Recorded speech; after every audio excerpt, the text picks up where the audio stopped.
Petition for writ of habeas corpus inihain ng kampo ni FPRRD para ibalik siya sa Pilipinas. Sundan sa ulat ni CJ Turida.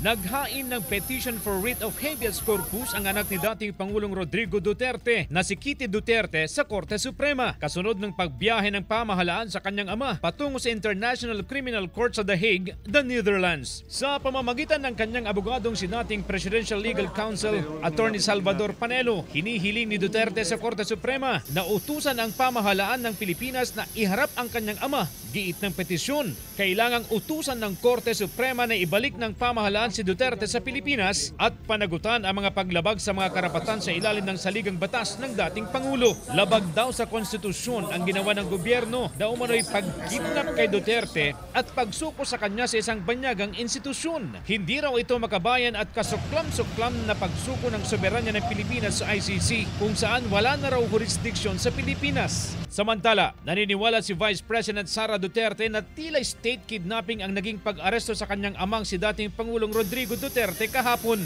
I don't know what do you call it, state kidnapping? Parang ganyan na yung nangyayari. And all because mukhang matatalo sila sa midterm elections. Nasa labas ng Villamor Air Base sa Pasay ang Vice Presidente kagabi na sinubukang personal na makita at makausap ang kanyang ama pero nabigo siya. Giit ng bise, hindi tama ang naging proseso sa arrest warrant dahil sa local court dapat dinala ang dating Pangulo. Wala rin daw legal na basehan ang pag-turnover sa kanyang ama sa International Criminal Court. Ayon kay Vice President Duterte, binalaan na rin siya ng kanyang ina na baka siya ang sunod na target ng ICC.